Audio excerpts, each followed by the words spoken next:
नमस्कार दोस्तों, okay classes के यूट्यूब चैनल में आप सभी का एक बार फिर से स्वागत है। आपको पता होगा एसएससी एमटीएस 2023 का एग्ज़ाम ज़ोरों शोरों से चल रहा है और आज है 15 मई और 15 मई की जो फर्स्ट शिफ्ट है उसका पेपर यहाँ पर कंप्लीट हो चुका है। तो हमारे पास आज की शिफ्ट में पूछे गए जीके जीएस के प्रश्न आ चुके हैं। तो इस वीडियो में हम उन्हीं वीडियो का एनालिसिस करने वाले हैं, इसलिए अंत तक देखें और अगर पसंद आए तो लाइक करें, चैनल को सब्सक्राइब करना ना भूलें। बढ़ते हैं प्रश्नों की तरफ। प्रश्न है कि द इमोर्टल्स ऑफ मेलुआ पुस्तक के लेखक कौन हैं। अब देखो, ये प्रश्न एग्ज़ाम में पूछा गया है, लेकिन इससे रिलेटेड एग्ज़ाम में और भी प्रश्न बन सकते हैं, इसलिए हमने यहाँ पर कुछ महत्वपूर्ण पुस्तकों के नाम और लिखा है। क्योंकि कल ही हमने बताया था कि बिरजू महाराज आपसे एग्ज़ाम में पूछ लिया, तो हो सकता है कि आपसे लच्छू महाराज के बारे में पूछ ले, और वो आज के एग्ज़ाम में पूछ लिया गया। तो द इमोर्टल्स ऑफ मेलुआ पुस्तक के लेखक कौन हैं, सही जवाब हो जाएगा इसका आपका, मैं लिख देता हूँ यहाँ पर, अमीश त्रिपाठी। सही जवाब क्या हो जाएगा, अमीश त्रिपाठी। अगला प्रश्न है द इनहेरिटेंस ऑफ लॉस पुस्तक। तो इस पुस्तक के लेखक कौन है आपके, किरण देसाई। इस बात को भी आप ज़रूर याद रखें। हाफ गर्लफ्रेंड पुस्तक के लेखक कौन है, मैं बार बार बोलता हूँ, इस पुस्तक के लेखक हैं आपके Chetan Bhagat. The paradoxical prime minister, इस पुस्तक के लेखक हैं आपके, जिनका नाम आपने खूब सुना होगा, Shashi Tharoor. The paradoxical prime minister पुस्तक के लेखक कौन हैं, शशि थरूर।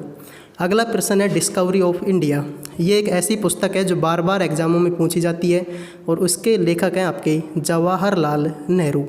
अब जवाहरलाल नेहरू की कुछ और पुस्तक जो एग्ज़ाम में आपसे पूछी जा सकती हैं, जैसे कि पिता का पत्र पुत्री के नाम, इस पुस्तक के लेखक कौन है, जवाहरलाल नेहरू।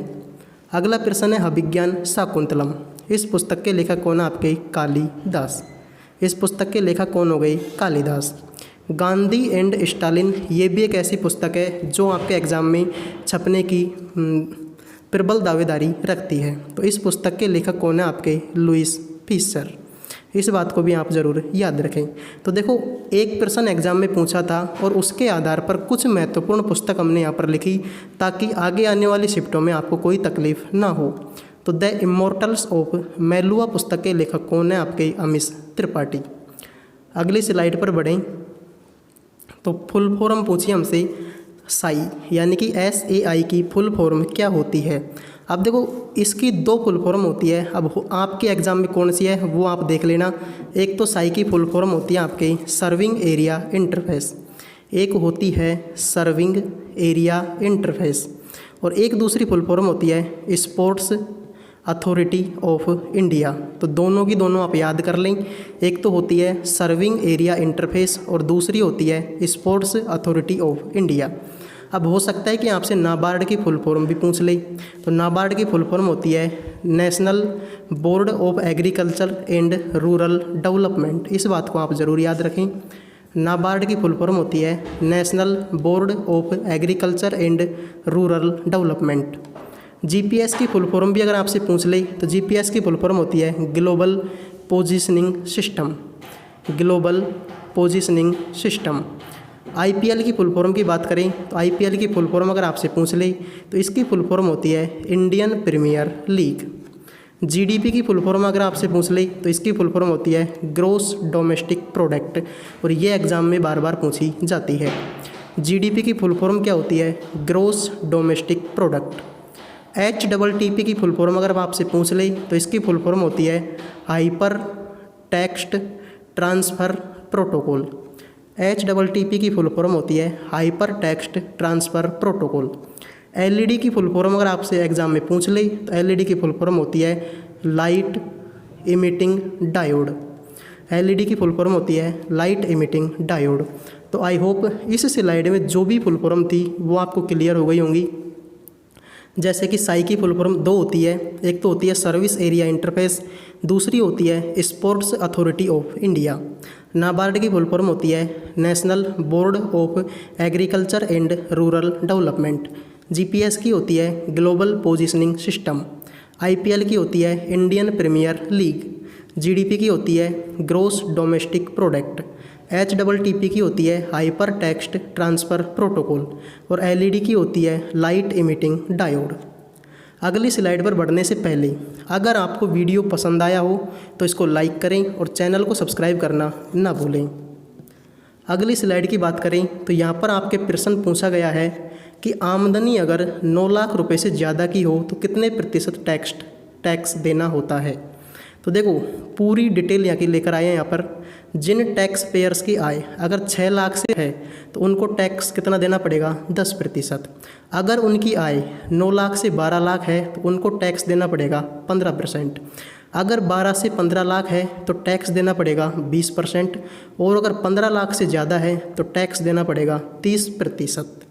तो 6 से 9 है तो 10% दो, 9 से 12 है तो 15% दो, 12 से 15 है तो 20% दो और 15 से ऊपर है तो 30% टैक्स देना पड़ेगा। अब ये एक ऐसा प्रश्न है जो आपके पिछली वाले दिल्ली पुलिस का एग्ज़ाम हुआ था उसमें भी इसको पूछा गया था। तो ये एक ऐसा प्रश्न बन गया है जो आजकल एग्ज़ामों में पूछा जाता है। अब यहाँ पर 9 लाख पूछा है, हो सकता है आपसे 12 लाख से 15 लाख की पूछ ले या फिर 15 लाख से ऊपर की भी पूछ सकता है। तो सबको याद करें, 6 से 9 10%, 9 से 12 15, 12 से 15 20 और 15 से ऊपर 30। अगला प्रश्न है वन नेशन वन फर्टिलाइज़र योजना। तो वन नेशन वन फर्टिलाइज़र योजना की बात करें तो योजना का नाम है वन नेशन वन फर्टिलाइज़र योजना। किसने शुरू किया, तो प्रधानमंत्री नरेंद्र मोदी ने इसको क्या किया, शुरू किया। कब शुरू किया, तो 17 अक्टूबर 2022 को क्या किया, इसको शुरू किया। इसका उद्देश्य किसको मिलेगा, तो किसानों को कम मूल्य पर उर्वरक उपलब्ध करवाना ही इसका क्या है, उद्देश्य है। इसका लाभ किसको मिलेगा, तो देखो सबको तो मिलेगा नहीं। मान लो कोई व्यक्ति नौकरी कर रहा है तो उसको क्या लाभ मिलेगा, तो ये मिलेगा किसको, सिर्फ देश के किसानों को इसका लाभ मिलेगा। तो वन नेशन वन फर्टिलाइज़र योजना से जितने भी प्रश्न एग्जाम में बन सकते हैं उनको यहाँ पर हमने देख लिया कि योजना का नाम क्या है, शुरू किसने किया, कब शुरू किया, इसका उद्देश्य क्या है और इसका लाभ किसको मिलेगा। अगला प्रश्न जो आज के दिन पूछा गया कि लच्छू महाराज का संबंध किस शास्त्रीय नृत्य से है। तो लच्छू महाराज का शास्त्रीय नृत्य हो जाएगा आपका कौन सा, कथक। और कथक उत्तरी भारत का शास्त्रीय नृत्य है। बिस्मिल्लाह खान का संबंध किससे है, तो बिस्मिल्लाह खान का संबंध आपके किससे है, शहनाई से। बिस्मिल्लाह खान क्या बजाते हैं, आपके शहनाई बजाते हैं। इसके अलावा अगर आपसे रविशंकर पूछ ले तो रविशंकर बजाते हैं सितार। समान नागरिक संहिता किस आर्टिकल में है, आर्टिकल नंबर 44 में गोवा में इसको लागू किया गया है। उपराष्ट्रपति का कार्यकाल कितना होता है, तो उपराष्ट्रपति का कार्यकाल होता है 5 वर्ष। पहले नंबर पर कौन आता है, राष्ट्रपति, उसके बाद में कौन आता है, उपराष्ट्रपति, और इसका कार्यकाल होता है 5 वर्ष। अगर उपराष्ट्रपति अपना त्याग पत्र देना चाहे तो वो किसको देगा, राष्ट्रपति जी को। इस बात को भी आप याद रखें। शाहजहाँ के पुत्रों का नाम पूछा है आपसे, तो 4 पुत्र थे। एक का दारा शिकोह, एक का शाह शुजा, एक का औरंगजेब और दूसरे का मुराद। अगला प्रश्न है गणगौर त्यौहार किस राज्य में मनाया जाता है, तो तीज गणगौर किस राज्य की है, आपके राजस्थान के। इस बात को आप याद कर सकते हैं।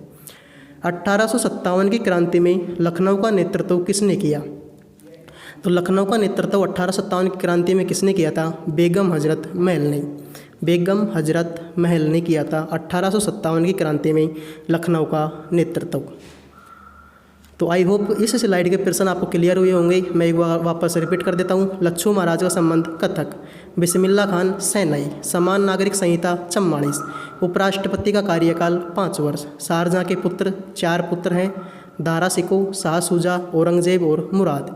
गणगौर त्यौहार राजस्थान, 1857 की क्रांति में लखनऊ का नेतृत्व बेगम हजरत महल ने किया।